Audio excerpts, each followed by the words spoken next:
السلام عليكم، أهلا وسهلا بكل متابعيني الكرام. يا رب تكونوا بألف خير. كلنا بنحب الرز بلبن، بس بنحبه من بره أكتر لأن بنحس إن طعم بره كريمي ومميز جدا. دايما بنعمله في البيت وما بيظبطش خالص معانا ويطلع بنفس طعم الجاهز. في الفيديو ده هحللك كل مشاكل الرز بلبن، وهقولك ازاي يطلع معاكي كريمي ووشه مكرمش وبالقوام الحلو اللي انت شايفاه قدامك ده. مش بس كده، طعمه نفس طعم الجاهز، مش هتفرقيهم الاتنين عن بعض خالص. كل ده بطريقة سهلة جدا وبمقادير بسيطة خالص. تعالوا بينا نسمي بسم الله ونصلي على الرسول عليه أفضل الصلاة والسلام ونشوف عملنا الجمال ده ازاي. بس قبل ما نبدأ ما تنسوش تشجيعاتكم الحلوة ليا، الاشتراك في القناة ولايكات وشير كتير للفيديو.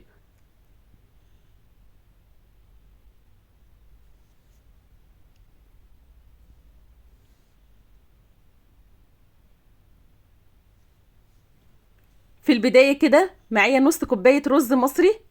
كيلو اللبن بياخد نص كوباية رز بس.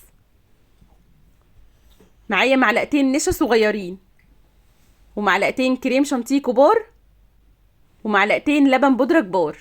اول حاجة هاخد الرز بتاعي اغسله غسلة كويسة جدا جدا، احطه في الحلة بالشكل ده وانزل عليه بكوبايتين من المية، كوبايتين مية من الحنفية. بحرك كده الرز في قلب المية واخليه على نار هادية. بعد كده ده اللبن اللي بيستخدموه يا جماعة محلات الحلويات او محلات الرز بلبن. مش بيستخدموا اللبن البلدي، بيستخدموا اللبن المعلب اللي انت شايفاه قدامك ده. معايا هنا معلقتين من القشطه بتاعت وش اللبن لو متوفره عندك، ومعايا نص كوبايه سكر. هنا كان الرز بدأ كده ان يشرب الميه بتاعته بالشكل ده. طبعا انت بتقلبيه اول باول علشان ما يلزقش منك. بعد ما شرب كده كوبايتين الميه لقيته ان هو لسه ني، نزلت كده كمان عليه بنص كوبايه من الميه، وهسيبه على نار هاديه يكمل باقي السوا بتاعه. هعرف منين ان الرز استوى؟ باخد كده على طرف المعلقه حبه كده من الرز، وبين صوابعي كده بتك على الرزايه. لو اتهرت كده بين ايديا يبقى كده استوت. لو لسه فيها كده مضغه او ما اتهرستش كده بين ايدي، ضيفي لها نص كوبايه ميه تاني وسيبيها برضو على نار هاديه، وحركيها كده اول باول لغايه ما تشرب معاكي الميه خالص بالشكل ده. بعد كده بعد ما الرز استوى وشرب الميه خالص، نزلت كده عليه بكيلو اللبن، بس هتسيبي منه حوالي ربع كوبايه بس، هندوب فيهم معلقتين النشا. بحرك بقى كده الرز في قلب اللبن كده كويس. بعد كده هنزل عليه بمعلقتين اللبن البودره ومعلقتين الكريم شانتيه. هنا اللبن معايا كان لسه بارد، ما تضيفيش خالص الكريم شانتيه واللبن البودره واللبن سخن علشان هيكلكع منك، فضيفيهم على اللبن وهو بارد. حركيهم بقى كده وقلبيهم كويس مع اللبن. هسيب بقى كده اللبن يغلي. بعد كده هبدأ معايا ربع كوباية اللبن اللي احنا فوضناها من الكيلو وانزل عليها بمعلقتين النشا. حقيقي بجد من اجمل واحلى الطرق اللي هتجربيها للرز بلبن، وهتعجبك الطريقة دي، هتديكي نفس الطعم بتاع المحلات بالظبط اللي انت بتحبيه وبيعجبك قوي ده.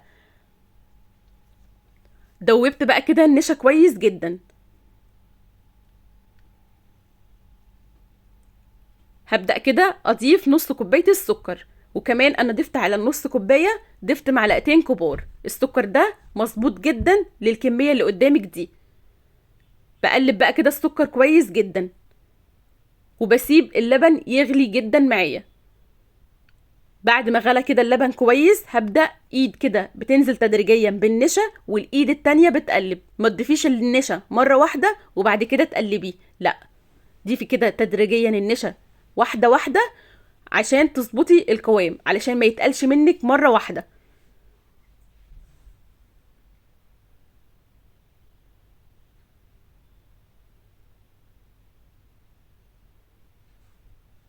وبالظبط الكمية اللي قدامك دي اخدت معايا معلقتين النشا الصغيرين مع ربع كوباية اللبن. بتسيبيه بقى يغلي ويبقبق بالشكل ده كده. بعد كده رفعته من على النار، وهبدأ اضيف له معلقتين القشطة. ده بتبقى اخر حاجة خالص، معلقتين القشطة مع نقطتين كده من الفانيليا السايلة او كيس من الفانيليا البودر.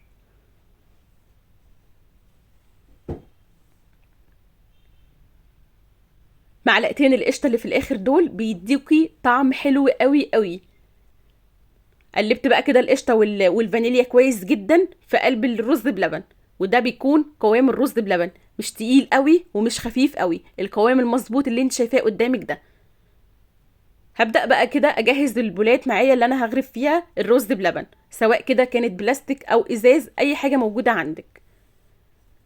وهنا طريقه الغرف، انت بتاخدي من تحت لفوق، مش بتاخدي بس كده من على الوش من قدامك كده، لا بتاخدي من تحت لفوق بالشكل ده كده.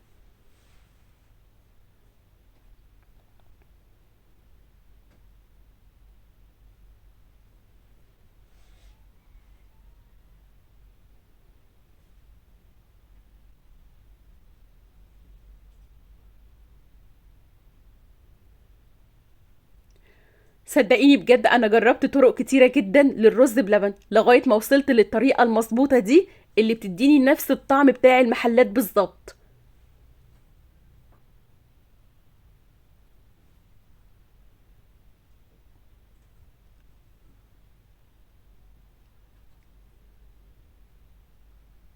هغرف بقى كده كمية الرز بلبن اللي موجودة عندي كلها في البولات بالشكل اللي انت شفتيه قدامك ده.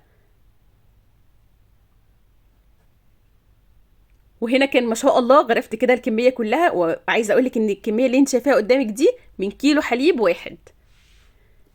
هنا بقى كده في تركاية مهمة جدا، هتسيبي كده اللبن زي ما هو كده على الأقل من 2 ل3 ساعات يبرد خالص، علشان يدينا الوش المكرمش اللي انت بتشوفيه وبيعجبك قوي ده.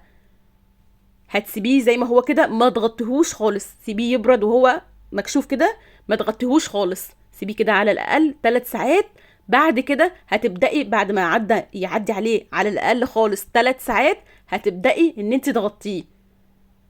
لو البولات بتاعتك ليها غطيان غطيها كده بالغطا بتاعها، ولو ملهاش غطيان بستريتش راب كده هتغطي البولات بالشكل ده.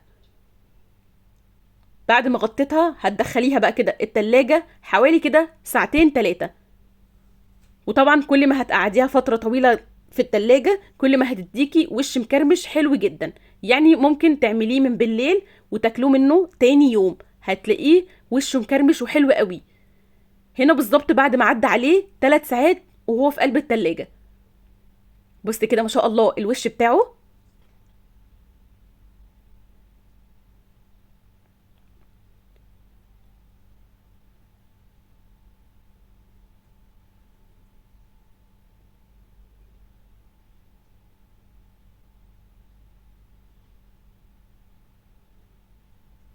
وزي ما قلتلك كل ما هتسيبيه فترة أطول في التلاجة كل ما هيعمل وش مكرمش أكتر.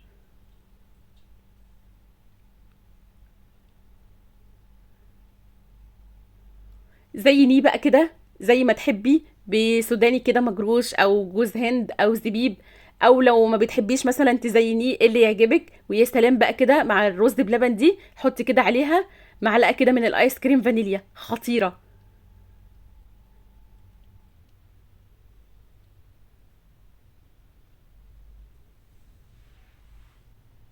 ايه رأيك بقى في طريقة الرز بلبن دي؟ بجد هتجربيها وهتعتمديها على طول، لانها هتديكي نفس الطعم بتاع الجاهز بالظبط.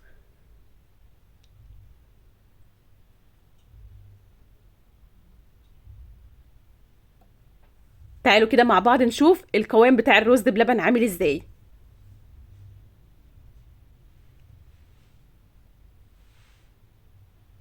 بص كده قوام مظبوط، مش تقيل قوي ومش خفيف قوي، بيدوب كده دوبان في البق، طعمه كريمي وطعمه غني وحلو قوي. السكر بتاعه مظبوط جدا، كمان الاضافات اللي احنا ضفناها للرز بلبن بتعزز كده من الطعم بتاعه وتخليه غني اكتر.